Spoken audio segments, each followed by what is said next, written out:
জয় শ্রীরাম, জয় শ্রীরাম, জয় শ্রীরাম, জয় শ্রীরাম। 1 2 3 4 5 6 7 8 9 55 ক্রোশ, 90 পরিদেশ আর 8 রজ, প্রায় 56 ক্রোশ হলো।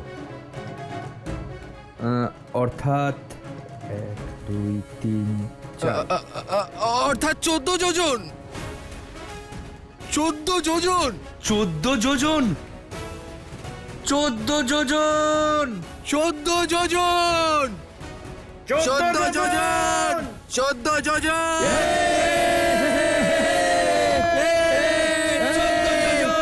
14 যোজন।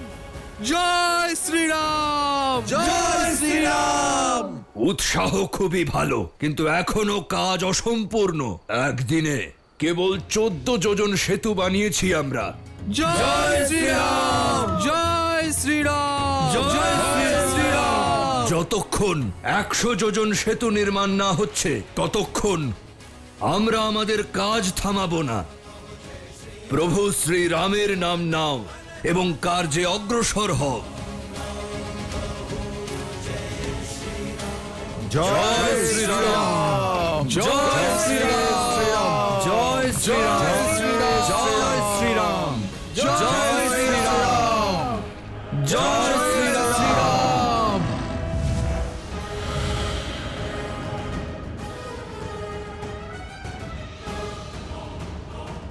কোথায় সেই রাম?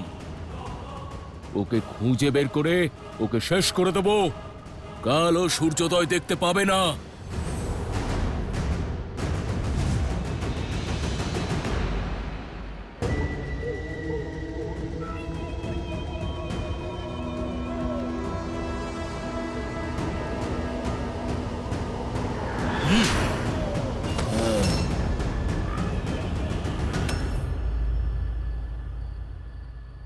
দাদা, আমার তোমায় কিছু বলার আছে। প্রভু,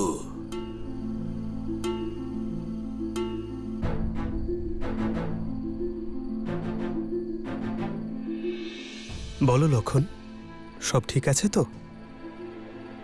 সেতু নির্মাণের কাজ ঠিক চলছে তো? দাদা, আজ শুধুমাত্র 14 যোজন পর্যন্তই সেতু নির্মাণ হয়েছে। আরম্ভ ভালোই হয়েছে।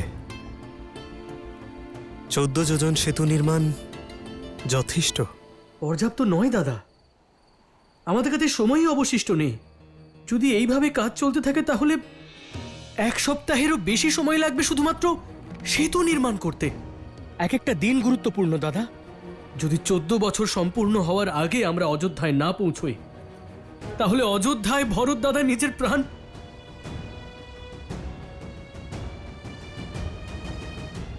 এই অবশিষ্ট দিনের মধ্যেই আমাদের এই সেতু নির্মাণ করে লঙ্কায় পৌঁছতে হবে। লঙ্কার সমস্ত সৈন্যের সাথে ওই রাবণকেও পরাজিত করতে হবে, বৌঠানকে সেখান থেকে মুক্ত করে আনতে হবে, আর অযোধ্যাতেও পৌঁছতে হবে। দাদা, এখন আমাদের কাছে প্রত্যেকটা মুহূর্ত গুরুত্বপূর্ণ। আর তুমি বলছো যে 14 যোজন সেতু নির্মাণ যথেষ্ট? না দাদা, এই গতি যথেষ্ট নয়। লক্ষণ, মিত্র, আমার সঙ্গে আসুন, আপনাকে কিছু দেখাতে চাই। এসো লক্ষণ।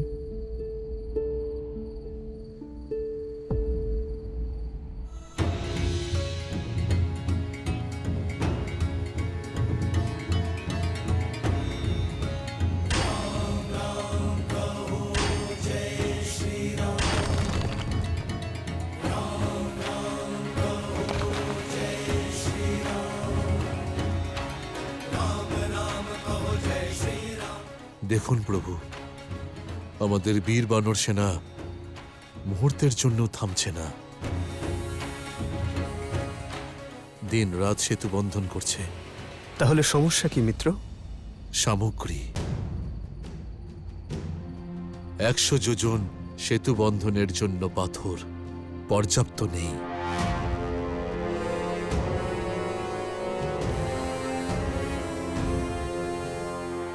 এখন আর ভাবার সময় নেই দাদা। আমরা বরুণ দেবের কাছে প্রার্থনাও করেছি, আর ওনার কথা অনুযায়ী আমরা সেতু নির্মাণের চেষ্টাও করেছি। কিন্তু তবুও সমস্যা যেখানে ছিল সেখানেই আছে। শুধু প্রত্যেকটা দিন আমাদের সময় অতিবাহিত হয়ে যাচ্ছে। আমার কথা শোনো দাদা, এই সমস্যার এখন শুধু একটাই সমাধান। এই সমুদ্রকে শুকিয়ে এতে পথ বানাবো, আর তা নির্মাণ করতে তোমার কিছুক্ষণই সময় লাগবে শুধু। কিছুক্ষণের উত্তেজনার শাস্তি যুগ যুগ ধরে ভোগ করতে হয় লক্ষণ। কিছুক্ষণে লঙ্কায় যাবার পথ তো তৈরি হয়ে যাবে, কিন্তু সংসারের কাছে আরো একটি পথ খুলে যাবে,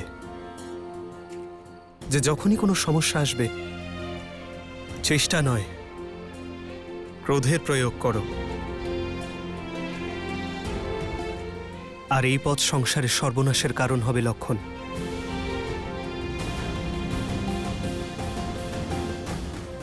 লক্ষণ, আমরা সেটা করব না যেটা সহজ, আমরা সেটা করব যা শুভ। নিজেদের উদ্দেশ্য সাধনের জন্য এই ধর্মযুদ্ধে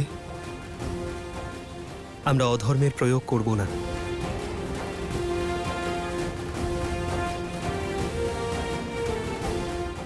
কিন্তু পাথর ছাড়া এই সেতু নির্মাণের কাজ কিভাবে সম্পূর্ণ হবে? আর অন্য কোনো জায়গা থেকে পাথর আনতে অনেক সময় অপচয় হবে। লক্ষণ, সেতু নির্মাণের কাজ থামবে না,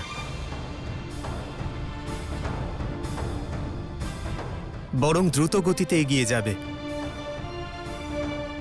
প্রয়োজনীয় পাথরের যোগান দিতে যদি স্বয়ং হিমালয়কেও এখানে আসতে হয় তাহলে তিনি আসবেন, কিন্তু লঙ্কা পর্যন্ত সেতু নির্মাণ হবেই। কিন্তু তা কিভাবে সম্ভব দাদা? এর উত্তর তো স্বয়ং হনুমান দেবে।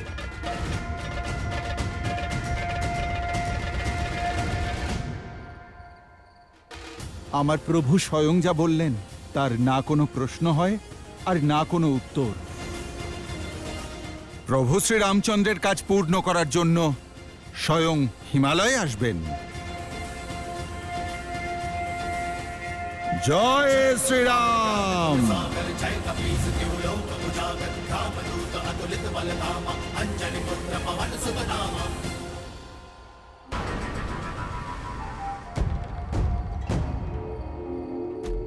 এসো। তাহলে এই সেই রাম। এই বালককে মারার জন্য মেঘনাদ আমাকে পাঠিয়েছেন।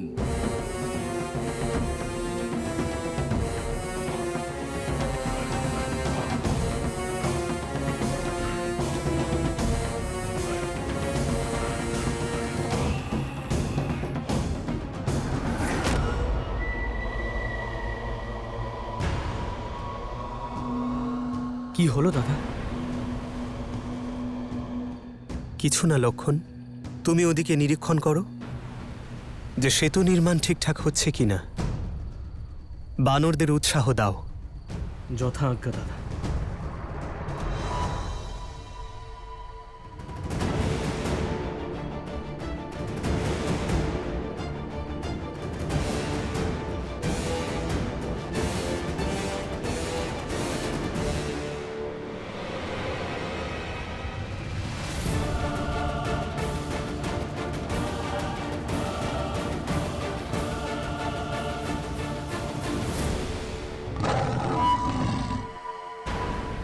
যাকে খুঁজছ সে এখানে, সম্মুখীন হও।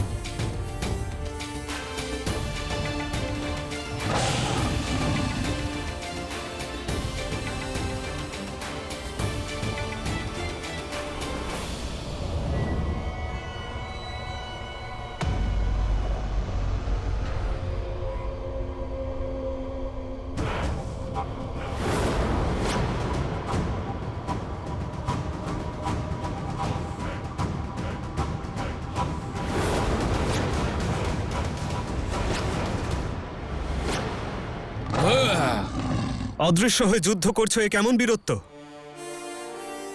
লুকিয়ে তারা যুদ্ধ করে যারা ভীত বা যাদের আত্মবিশ্বাসের অভাব আছে। যদি যশ চাও তাহলে প্রকট হও।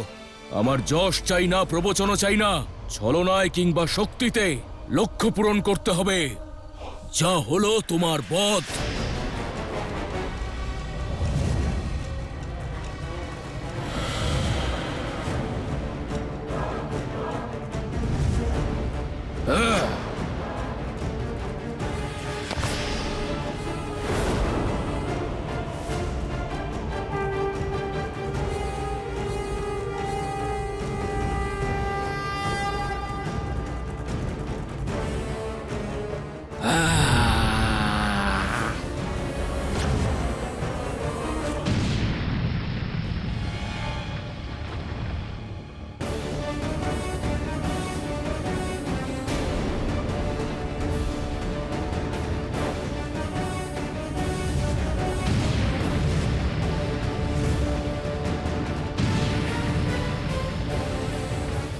প্রভু শ্রীরাম কার সঙ্গে লড়াই করছেন?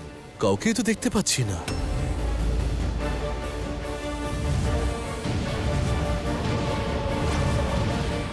এরকম অদৃশ্য মায়াবীর সঙ্গে জেতা তো অসম্ভব। এসো দাদা, আমরা দুজনে মিলে এই মায়াবীকে ঘিরে ফেলি। না লক্ষণ, ও আমার সঙ্গে যুদ্ধ করতে এসেছে। ও যতই মায়া দেখাক, আমি ধর্মের পথে যুদ্ধ করব, একা। কেউ হস্তক্ষেপ করবে না। কিন্তু দাদা, আমি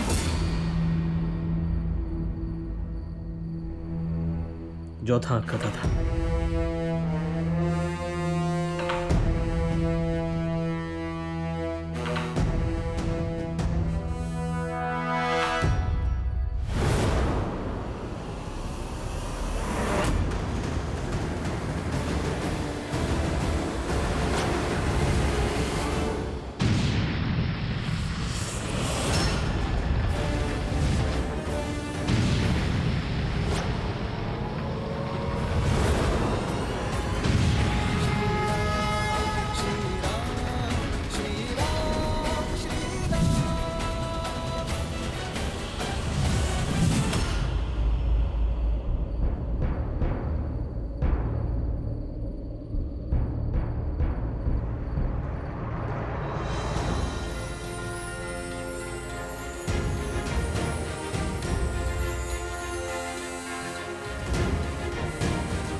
জয় শ্রীরাম।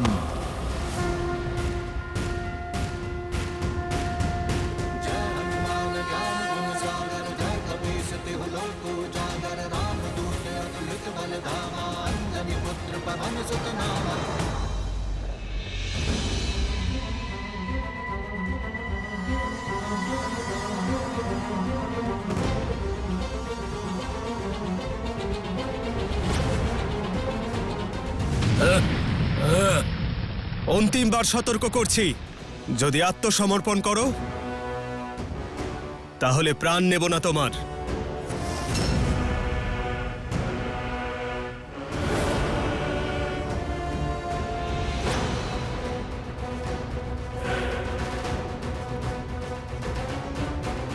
তোমার অন্তিম সুযোগ তুমি হারিয়ে ফেলেছো। আমার কাছে আর কোনো পথ নেই।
আমাকে তুমি দেখতে পারো, কিন্তু আমার সঙ্গে জিততে তুমি পারবে না।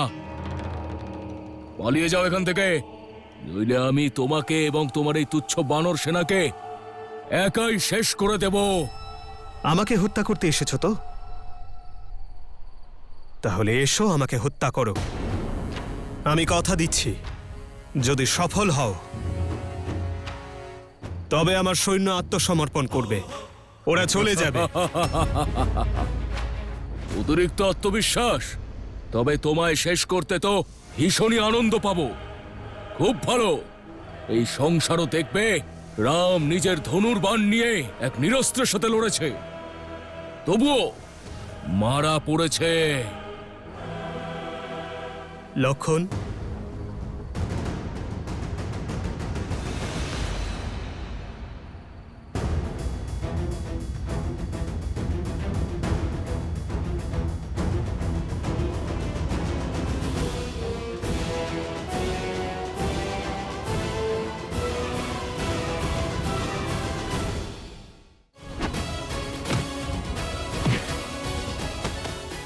যেভাবে এর বিনাশ হচ্ছে, রাবণের বিনাশও এমনই হবে, সকলের সম্মুখে।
এর মধ্যে আর দশাননের মধ্যে অনেক মিল আছে।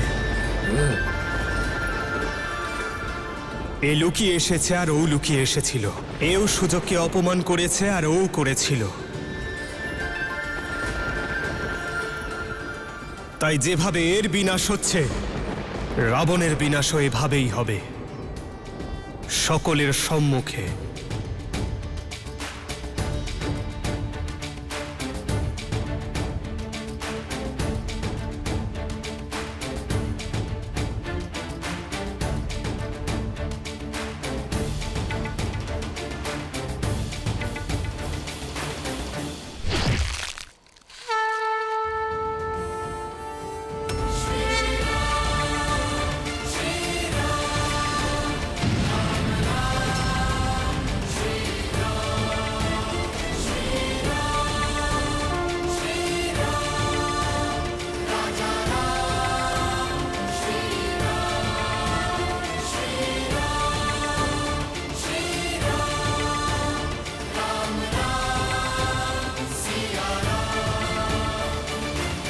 কোনো বাধা যদি আসে, এভাবেই তা নষ্ট করে দেওয়া হবে বীরগণ। আমাদের কাছে আর অধিক সময় নেই, আর না রাবণের কাছে। আমরা শীঘ্রই এই সেতু নির্মাণ সম্পূর্ণ করব। সঠিক সময় লঙ্কায় পৌঁছব, তারপর রাবণের বিনাশ করে সীতাকে মুক্ত করব, আর সময় মতো অযোধ্যায় পৌঁছব। জয় শ্রীরাম! জয় শ্রীরাম! শ্রীরাম! জয় শ্রীরাম! জয় শ্রীরাম! জয় শ্রীরাম! যে কোনো শুভ কার্য মহাদেবের আশীর্বাদ ছাড়া অসম্পূর্ণ, তাই ওনাকে সম্মান জানাতে শিবলিঙ্গ স্থাপনা করে মহাদেবের আরাধনা করার ইচ্ছে আমার। এই স্থান রামেশ্বরম নামে পরিচিত হবে। প্রণাম পর্বতরাজ হিমালয়। প্রভু শ্রীরামচন্দ্রের দাস এই হনুমানের নিবেদন স্বীকার করুন। পর্বতরাজ হিমালয়, বহু যুগ ধরে আপনি অটল রয়েছেন, আর আমার প্রভু শ্রীরামেরও অটল বিশ্বাস যে ধর্মের কাছে অধর্ম পরাজিত হয়। সেই ধর্মের জয়ের জন্য সাগরে সেতু নির্মাণ হচ্ছে। আপনার সাহায্য একান্ত প্রয়োজন। আমি আপনার কাছে কৃতজ্ঞ থাকব যদি আপনি আপনার এক খণ্ড নিয়ে যাবার অনুমতি আমাকে দেন।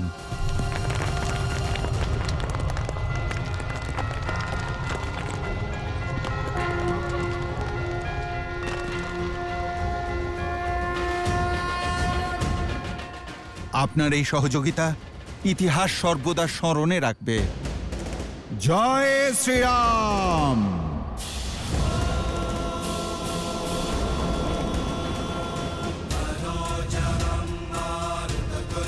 জয় শ্রীরাম।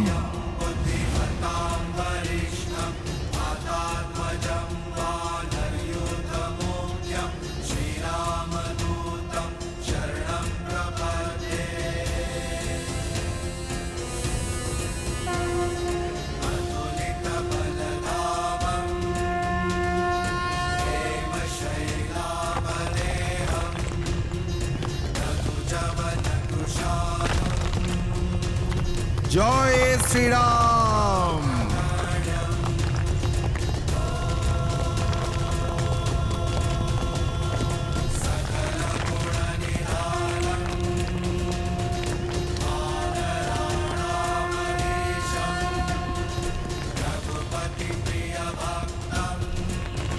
জয় শ্রীরাম।